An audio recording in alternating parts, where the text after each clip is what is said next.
Hello, everybody. I'm Kristen Brown.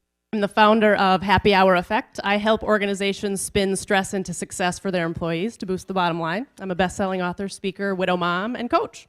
So I'm going to tell you a little story today, and it starts with a caveman. Now, once upon a time, there was this caveman, and he lived in a neighborhood where things were pretty stressful. He knew true stress because every time he left his cave, there was a saber-toothed tiger. And that saber-toothed tiger was out to kill him. So that caveman knew that he had to either fight that thing, kill it, or escape, or he was dead. Now that is the perfect annoying neighbor, right? Now, the great thing about this situation is the caveman also had a system right inside of him, the fight or flight response, that mobilized the saber-toothed tiger. And what that system did, it boosted his heart rate, it elevated his blood pressure, and it really just got him ready to fight that saber-toothed tiger. He'd fight it, things would go back to normal, back to hunting and gathering. Today we've evolved. We have evolved as a society and as humans, but we still have a prehistoric body that is being prompted into that fight or flight response regardless of not having a saber-toothed tiger around. Traffic can prompt a bad day at work. There's a lot of things that can kick that fight or flight response off in us. And when you look at all the stuff we juggle, you know, the saber-toothed tiger was a one-time deal. We've got so much stuff building up. Job stuff, big-time stuff like loss, health stuff, bad hair day even, that can really push us into a bad day, right? And what's happening is our bodies never get back to normal. We're flooding our bodies with stress chemicals all the time. Stress chemicals are doing damage in the process. They're damaging us down to the very cellular level, damaging the cell walls, leading to silent inflammation, which is the root cause of every degenerative cause of death in the United States. You'd think that that would be enough to kind of scare us, but it's not. You look at our broken food system, smoking, obesity crisis. Every day we are willingly, knowingly putting ourselves in harm's way, causing massive damage to ourselves, despite what it's doing to us. And why would stress be any different? You know, you wake up in the morning and you're stressed out, you don't feel great. Headache, stomach problems, you don't want to go to work, irritability, maybe you didn't sleep very well. You'd think that would be enough to say, oh gosh, maybe I should do something about this stress that's building up. But the fact is, it's just not. What about weight gain? Part of the fight or flight response is to hold on to fat. Our body thinks we might need that to fight that saber-toothed tiger, that energy source. But with the obesity crisis, we see that even weight gain isn't enough to prompt us to say, ooh, I should do something about this stress in my life. So we continue to gain weight, we continue to be stressed out. How about aging? Stress is directly linked to the speeding up of the aging process. Makes us look less attractive. Even though research shows that when you look good, you feel good, you feel good, you look good, people perceive you more positively. But stress is not helping us out, doing us any favors in that area. But yet, that isn't enough either. Aging faster, not looking as great as we could or feeling as good as we could. That doesn't matter either. What about life-threatening disease? That silent inflammation I mentioned earlier, that is directly linked to the 6 leading causes of death in the United States. And yet, the fact that we could die because of this high-pressure, high-stress lifestyle isn't prompting us to change. What is wrong with us? Okay, so all of us in the room, entrepreneurs, business people, you've all dealt with the bee in cubicle 23 or the jerk salesperson. That's at work. We've even been those people. And if you're bringing negativity, crankiness into the workplace, it will affect your career success and your financial success, guaranteed. But is that change? Is it? How about divorce? The divorce rate is still 50%. Stress directly contributes to that. The stress over kids, money, jobs. And even though we hurt the ones we love the most when stress is upon us, knowing we're inflicting that pain still isn't prompting us to change. All right, how about the healthcare system? We all know that think about the drain that it has on the economy, because 2/3 of office visits by adults to family physicians are for health and stress-related symptoms. 2/3. So think about the medical waste. Think about wasting cars, the time lost from work. All of this stuff is building up. It's constant pressure that we're under. We've got beeping phones, we're on screens, we're always thinking about what's next, what's after this meeting, what's after work, what's tomorrow, what's next week, what's next year. We never stop to say, what's happening right here? What do I need to really focus on to reach my goals and to be successful? Really, when is enough enough? All of that stuff building up. When are we as a society going to realize that this high pressure, high stress lifestyle that we're living is not doing us any good and really putting our safety, our health, and our world at risk? When is enough enough? You have a choice to make right now. Every moment, you can decide how you're going to take that next step. You can make a better choice, a new choice to not live that stressful lifestyle for yourself, for your loved ones, for your career, and for the world. It's a big, big deal that you learn to take those stressors, those things that paralyze you sometimes, spin them from a roadblock into a turning point to have you move forward in a positive way. Because everything that you're putting out into the world, it's a domino effect. If you're crabby, the people around you are crabby, and vice versa. It's all a domino effect. So you can continue to live that work-life balance, which is a big, fat, ugly myth, where it makes it seem like everything should either fit into 50% work or 50% life, and it's just going to be perfect. Or you can change your mindset. You can switch from that 50-50, when really we're at like 1,000%, right, of everything that builds up, or you become a maestro. I call it the maestro mindset, where you're deciding at any given moment what's going to rise to the top. Just like a conductor of an orchestra says, French horn, you're up. Everything else behind the scenes, we're doing the exact same thing every moment, and it's up to you to choose wisely. What's rising to the top and what else is playing on? So now, your moment to decide, are you going to ignite that stress bomb, keep living that way, pushing that negativity into the world? Or are you going to choose the path of calm, stress, presence? Because you can be that hero that saves the world. Because everyone around you, it's a ripple effect, and they are absorbing everything from you. So I ask, is saving the world enough for you to change that high-stress lifestyle? Thanks so much, Rick. Thanks, all of you. So my name is Joe Savaggio, and I'm excited to share some information about an organization I founded 7 years ago. It's called Microgrants. It's an innovative solution to poverty, and poverty is a big problem in the United States and right here in Minneapolis. The poverty problem, the number of people living in poverty in this country has been increasing for some time. In fact, in 1999, only 1 in 5 families lived on the poverty level income, but today it's more than 1 in 4 families live in the city in poverty.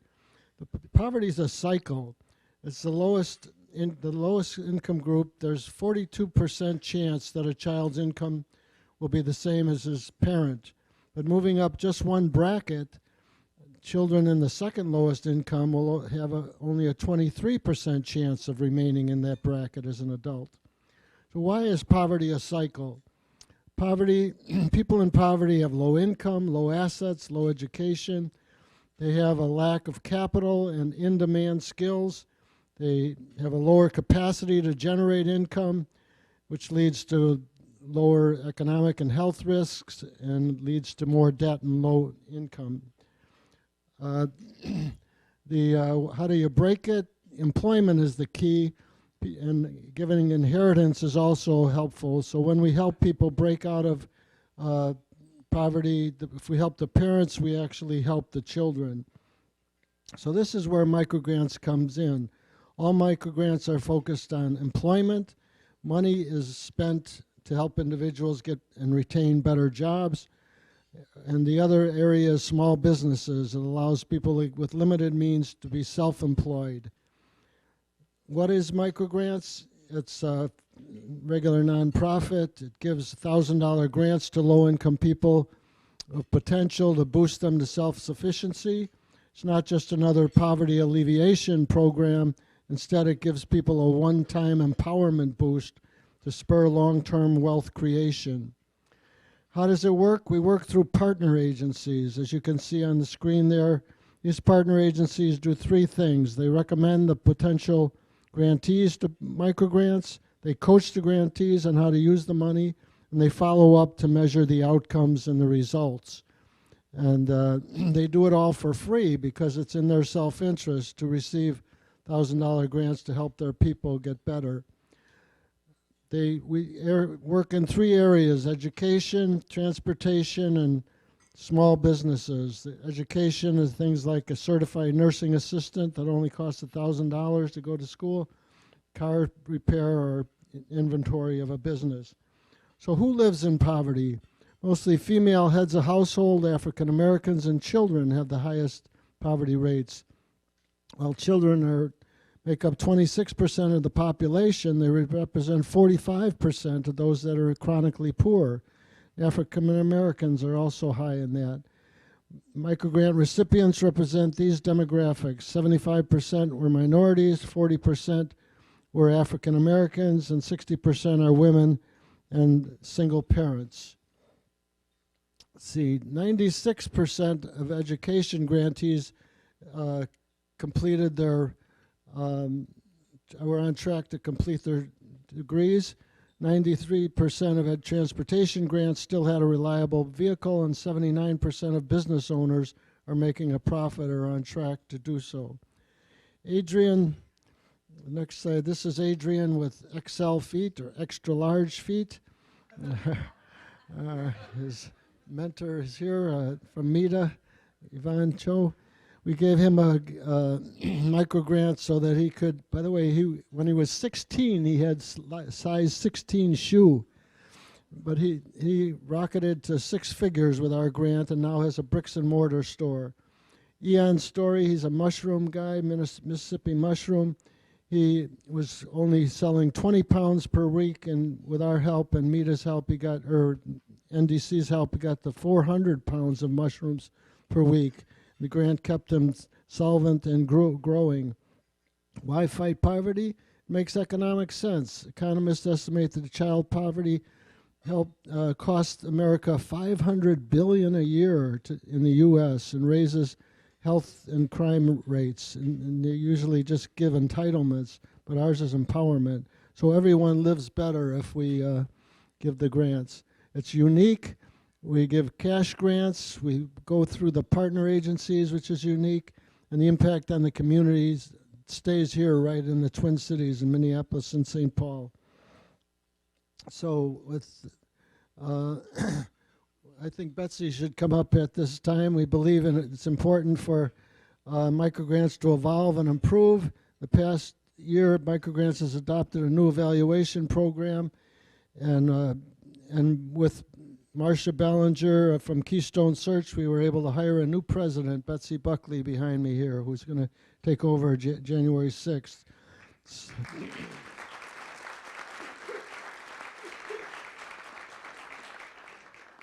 I think we even have a picture of Betsy in the next slide, right? Do we have that? Okay, good. And there she is. Yay. And she'll take the last slide. So, you know, this has been a dream of mine all my entire life, and I can't think of a better way at this particular season in life to be doing something that I know helps people of potential make a difference. You see Asim's picture there, you see Barbara's picture there. These are only some of our grantees, and if you want to think about a gift of your time, a gift of your treasure, learn more about us, just go to our website, microgrants.net. For those of you who don't buy a lot of those things, the net is cheaper than the org. We'll be standing at the back. November 14th is Give Minnesota Day, and I'm going to talk to you about it later because the next person is up. Good afternoon, everyone. Again, my name is Marnie DeWall, and I'm an attorney in the employment law group at Lindquist and Venom. So what that means is I help employers with advice and counseling regarding their employees, and when unfortunately things go wrong, I also defend them in litigation. So I'm going to talk today a little bit about the art and the science of terminating employees. And believe me when I tell you, it is both an art and a science. So where do you start when terminating an employee? Ideally, you start at the beginning of the employment relationship. Things often look very rosy in the beginning, but you have no idea how things are going to end. Even the most promising employee can present a significant challenge at the end of the employment relationship. So, what should you do? You should start employment by setting forth the terms and conditions of employment in writing. Not about the pants specifically, but there is a Minnesota statute that says if you don't set forth the terms of condition of employment in writing and there's a dispute down the road, you, employer, have the burden of showing what the actual terms and conditions of employment are. So put those in writing. How do you do that? I generally recommend putting those terms and conditions of employment in an offer letter. That offer letter should specify the compensation, that employment is at will, that an annual base salary doesn't guarantee employment for any particular length of time, and you should also include a copy of any non-compete, non-solicitation agreement you want the employee to sign. Now, to effectively terminate an employee down the road, you have to manage that employee during the employment process. The first rule is that you always give your employees constructive feedback. Orally is fine, but the time of termination is never the time an employee should first learn about performance concerns that the employer has. Performance becomes more of a concern, you should document in writing the concerns with the employee. This can be in the form of a memo, and the memo should go in the employee's personnel file. And make sure that you are being very careful of what you put in and keep out of the employee's personnel file. Then you should sit down with the employee and discuss what is in the written memo. If performance becomes significantly subpar, you may want to consider putting the employee on a performance improvement plan, or a PIP. A PIP is a written document setting forth specific issues and specific requirements for improvement. This can be a 30, 60, or 90-day period or some other period that you choose for the employee to work on improving their performance. It's very important that the employee understands that employment remains at will during the PIP period. You can terminate at the end of the PIP period if the employee doesn't improve, but the employee should also understand if they do improve and performance later declines, you can terminate the employee at that point as well. If you decide to terminate, you need to consider several issues in order to avoid litigation, or at least to put the company in the best situation to defend against potential litigation. Even if you do everything right, an employee still may sue you. So you want to make sure that you're putting pieces in place to protect yourself in the unfortunate event of a lawsuit down the road. In general, as I'm sure most of you know, employment is at will. That means you can terminate the employment relationship at any time, with or without notice, and with or without cause, with one exception. You can't do it for a discriminatory reason or for a retaliatory reason. You want to watch for these types of things, red flags, if you will, to protect against litigation. The first thing you should be looking at in a termination is whether the employee is in a protected class. And by protected class, I mean a group of employees that enjoys special protections under either federal or state law. It's only these characteristics that actually can give rise to an unlawful discrimination or a harassment lawsuit. In Minnesota, protections include race, color, creed, religion, sex, sexual orientation, disability, age, marital status, status with regard to public assistance, and others. You not only want to consider these protected classes, but whether during the employment, the employee has already made some sort of harassment or discrimination claim. You also want to consider whether the employee has taken any medical leave for an arrow through the head or otherwise. You want to be sure that the termination can't be tied in any way to the actual leave the employee took. The closer in time a termination is to medical leave, the more likely it is that you'll get a retaliation claim against you. You also want to make sure that if an employee has a non-compete, non-solicitation confidentiality agreement, you are reiterating to the employee upon termination that you expect him or her to abide by those restrictions. If there is a problem after termination, make sure to preserve your rights under those contracts. So if there's no red flag issues, you can simply meet with the employee and advise the employee of your decision to terminate. It does not need to be in writing. And as I'm sure Donald Trump wouldn't do not debate the termination decision with the employee. It is your decision and it is final. You should also know that under Minnesota law, terminated employees are entitled to 2 additional things by statute. They are entitled to a truthful reason for their termination in writing, and they're also entitled to a copy of their personnel file. If you get those requests after termination, make sure you comply with them and comply with them in fairly short order. There are time limits under Minnesota law. So we move to if there's red flag issues, what should you consider? And yes, employees sometimes look like this when you terminate them. You should really consider the level of risk. What is the employee's personality? Is the employee a complainer? Are they likely to sue? Have they threatened to sue before? The level of risk is going to determine how you proceed in these red flag situations. If there's a significant risk or you have a low risk tolerance, you may want to consider offering the employee a severance package in exchange for a release of claims. Basically, this means you're giving the employee money to sign a written agreement stating that they will not sue you for any actions or inactions that were taken during employment. If you do severance, make sure that you get the release of claims. But you should also know that even if the employee signs the severance agreement and release, they actually have a 7 or a 15-day period in Minnesota and under federal law in which they can rescind that release of claims that they've already signed. So make sure that you don't pay out any money until after those rescission periods have expired. You may also have to give them a consideration period as well. And last, a word of caution. Don't fire on Fridays. I always get surprised looks when I say this, but don't fire on Fridays. Employees that are terminated like to be able to do something about the termination, whether that's file for unemployment, look for new jobs, contact potential employers, whatever that may be. If we're going into a weekend, employee can't necessarily do that. It makes them much more likely to take some negative action on Monday morning, whether it's contacting an attorney, following up with the employer with some irate emails or otherwise. So again, a word of caution, don't fire on Fridays. Thank you very much. Thank you, Rick. The Pecha Kucha thing reminds me, this is on, right? Of Abraham Lincoln. You may have heard this, who at the end of a letter to a friend once said, "Pardon the length of this letter. If I had more time, I would have written you a shorter one." In any event, I have 400 seconds to talk with you about why integrity is the root of all excellence.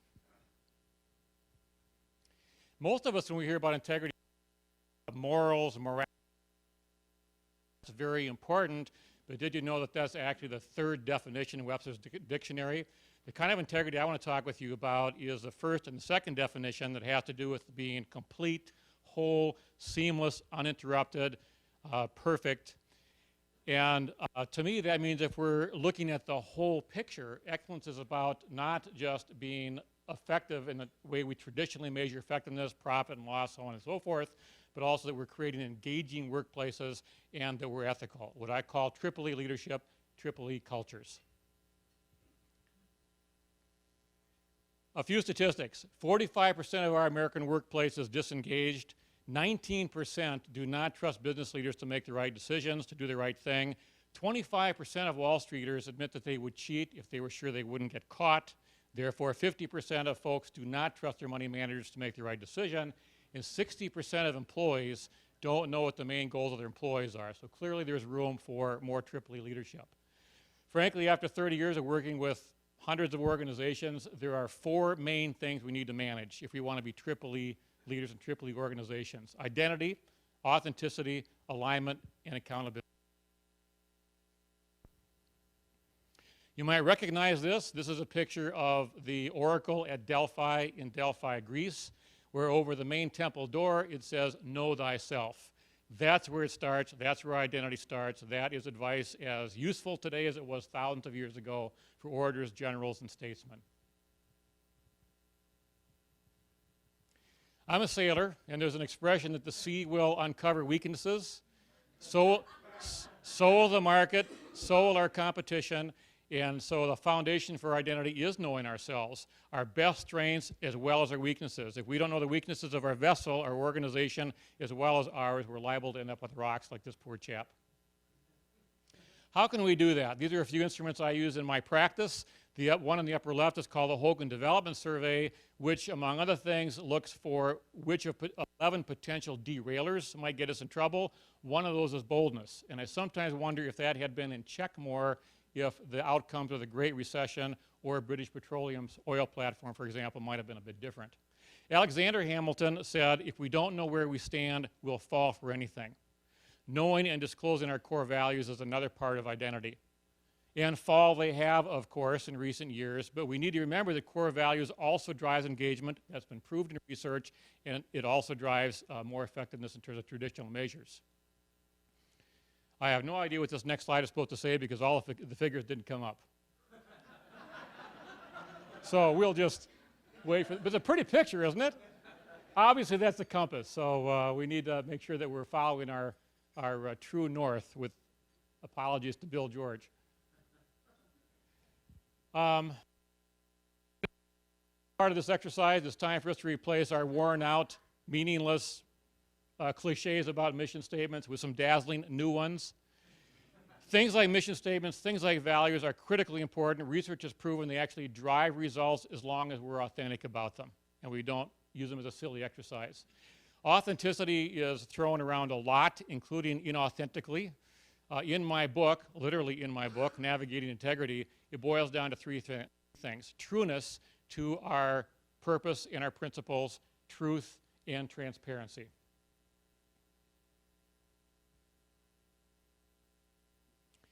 Here's a poster child, if you will, of several organizations that didn't pass the trueness test, and a few others who maybe just weren't paying attention to the truth that was in their marketplace. I love Howard Schultz's expression when he said, winners see hardships as opportunities to reinforce their values, losers see them as opportunities to abandon their values. When I Googled bad architecture, examples on the left came up. Whether we're talking about architecture or organizations, if it doesn't fit, we are not going to be fit to be leaders. Companies make mistakes by hiring through compensation or the structure of their organization that sends different messages than who they intend to be. You can't see the rest of this diagram, again, in translation, but look up Jim Collins and From Good to Great. He talked about how we need to have both that strong, solid, stable core ideology and mechanisms for adapting. That's a large part of what alignment is about. We need to both walk the talk and dance the dance. And alignment's a tough one to talk about, but alignment is a part of what creates harmony in our organizations. Funny word for leaders, but that means that we're creating unity with differences, as long as the same keynote govern everyone. And the same keynote in my book, I talk about the same keynote being the main thing. I didn't coin this, but I love the expression. Let's keep the main thing the main thing. And the main thing is going to be our stated purpose. It is going to be our values. It's going to be why we are there. We get in trouble when that's not front and center. And we end up with a gamesmanship, politics, and waste of time. Sorry, as we've witnessed in Congress, I think, lately. I don't think too many would disagree with me about that. This is the promise, if you will, of a Shanghai Starbucks that I took a couple years ago that all of the employees signed on to. And accountability is largely living up to our promise. My question to you is, what is your promise? What are you promising your customers? What are you promising your employees? And most importantly, will your employees sign on to that? Accountability is also about measuring the right things. You might want to check that. It's about being responsible and exercising responsibility as well as good stewardship. I do have a proprietary survey that measures those three things in the accountability dimension. And fundamentally, identity, bottom line for me, is living up to our promise. And I promise you that if you do pay more attention to identity, authenticity, alignment, and accountability, you will be living up to your promise and the best that you can be and the best that your organization can be. Thank you. Founded in Boston in 1996 by an ex-pro squash player, this concept we're going to tell you about is actually the first of its kind in the United States to couple squash, academics, and community service. The program's aim, really, is to serve inner city youth at their most crucial development years with the goal of graduating all of them from high school and getting them on to college. And it's because we've had some early success that they've been able to expand from Boston, Harlem, Bronx, and of course, Minneapolis. Squash. What a unique game. When we go to our partner schools to recruit kids, we tell them about the academic tutoring, the community service, and the squash. And all of them think we're going to make them eat a vegetable.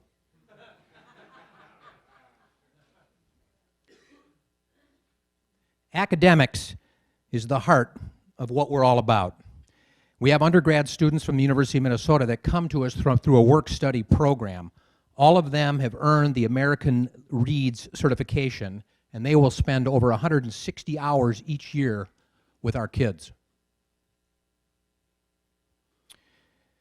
Another important element to our program is community service. It helps expose our kids to a variety of ways to give back to the community, positively affecting that community. We have packed food bags for Haiti, we've planted trees, Second Harvest, and we've even winterized an adult homeless transition shelter. In 2005, there was an organization founded called NUSIA, which is the National Urban Squash and Education Association, and that serves as an umbrella over what are now 15 cities across the country that have urban squash programs.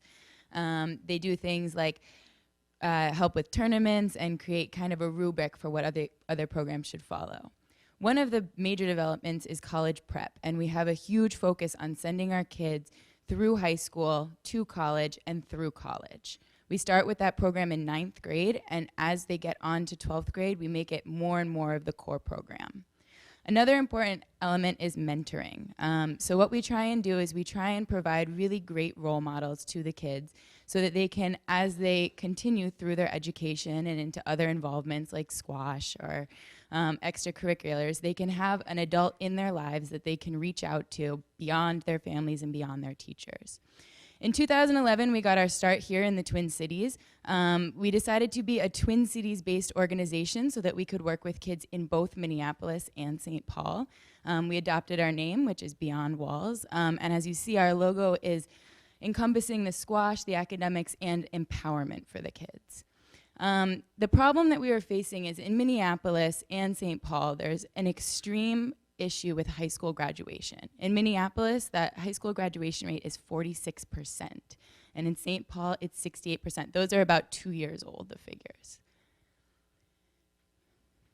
Our partner schools, we work with really intensely, and that's because we want to be in the schools every other week, meeting with every teacher of every student. We sit down and we say, how is this student doing in math? What's coming up in writing? What do you have that's the focus in science? Our Minneapolis partner school is KIPP Stand Academy, which is down in the Basilica, and our St. Paul partner school is Washington Technology Magnet. We also have a really strong partnership with the University of Minnesota. As Rob mentioned, we get our tutors from the university, and we also use their facilities. So we use their squash courts, and we have a fantastic classroom in their new expansion, if anybody's been over there. We were the 11th member program brought into NUSIA. We completed our evaluation in April 2012. And in order to do that, we had to meet a long laundry list of about 22 criteria. And that includes what Rob mentioned, that we have 162 hours of academics each year and 162 hours of squash. One of the major challenges that we face here in the Twin Cities is transportation. So in other cities where they've been able to just hop on the subway or maybe on the public bus, what we've done here is we bought ourselves a little 14-passenger bus, and we actually drive the kids from their school to the university and then back to the Boys and Girls Club in their neighborhood. One of the really exciting things that we have as an offering for the kids in our program is that they get to travel. For most of the kids here in the Twin Cities, it's been their first time when they got on an airplane with us. What you'll see here is we got a chance to go to Boston for a tournament last January, and the kids are standing outside of the Harvard gates. We have a major focus on literacy in our program. Literacy is one of the largest indicators of student success, and they actually can predict that from as low as 3rd and 4th grade. Every Saturday, we spend an hour and a half doing focused reading, writing, critical reading, and the like. We also encompass some other social emotional components, including teamwork, self-control, perseverance. And what you'll see here is we actually have one of our students who's teaching rookies, as we call them, about how to hit a proper backhand. That's a really exciting element of our program, is that as the kids they can help the younger kids as they come into the program. We work all year round with the kids, so we don't just stay with them during the school year. During the summer, we have an in-house summer program at the University of Minnesota. We also send kids away. This summer, they went to Princeton Squash Camp and to Exeter Summer School for 5 weeks. We make a really long-term commitment to the kids, to the families, and to the schools. We start with kids in 6th grade, and we promise that we will stay with them through college graduation and beyond. Some of the kids in this picture are in their 3rd year with the program, which means this group actually started in 7th grade, so they're in 9th grade now.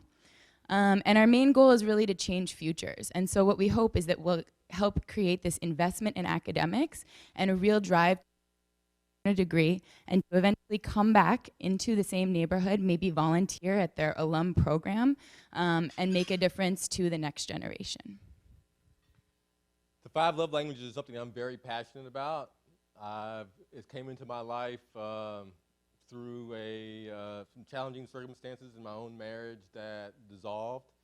And while I've been a patent lawyer for 20 years and talked many times about that subject, patents, trademarks, and copyrights, I've not very often spoken about the 5 love languages. In fact, never in a public forum before. So I'm feeling a little uneasy about it, thinking that many of you might think I'm crazy for actually even bringing up this subject in this context. But I think it's a very valuable subject. My own journey brought me to this book, The 5 Love Languages. And it's written by Dr. Gary Chapman. It's been read by millions of people around the world. New York Times bestseller for 5, 6, 7 years at least. There's a whole family of books around it now. It's been translated into 29 different languages. So it's had a huge impact in the world. And I think that its impact is still way too small for the power of the book.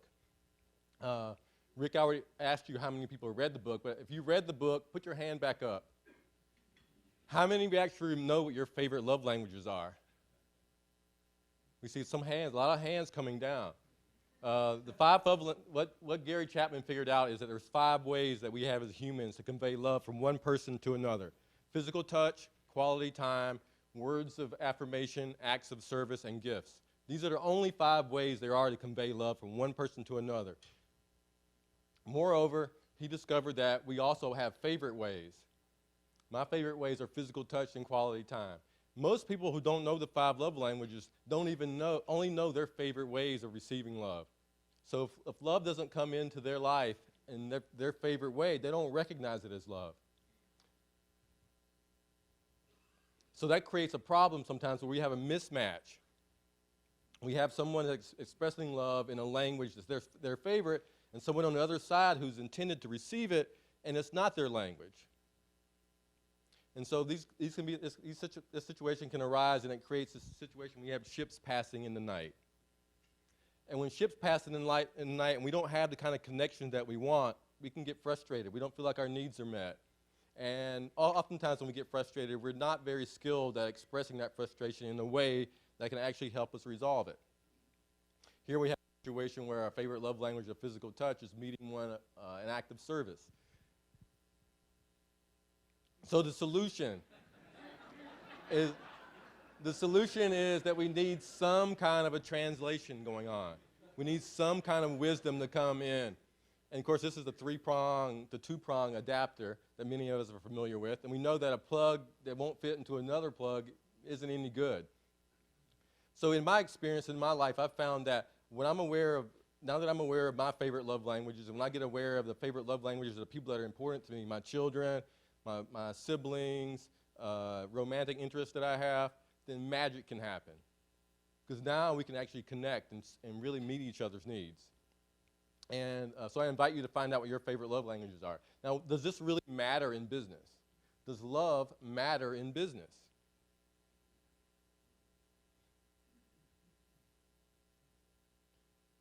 So I'm kind of new to this 20-second thing. So yeah, according to statistics, 64% of people who actually leave their jobs leave because they feel unappreciated. 64% leave because they feel unappreciated. Now, for me, that means that they leave because they feel unloved. They don't feel like they belong there. There's some mismatch going on there. Who on your team would you like to keep around for a long time? Do you want to make sure they feel loved and appreciated? Researchers have also found that 70% of the value of a buying experience for a customer relates to how the customer feels about how they were treated by that organization. How the customer feels about how they were treated by that organization. That's love. Now these are tattoos of the Harley-Davidson brand for people in the back who can't read that. These people love their brand so much, they love their experience with Harley-Davidson so much, they wanted to have it tattooed on themselves. This is intense. What if your customers loved you so much they want to put your brand on their bodies? What would that do? What would that do for your business? Studies show that is team chemistry important in your organization. Studies show that NBA teams that touch more win more. Now, love is a love language. Physical touch is a love language. Waitresses who touch get bigger tips. What if you touched every customer you had in a way that was appropriate to them? What if...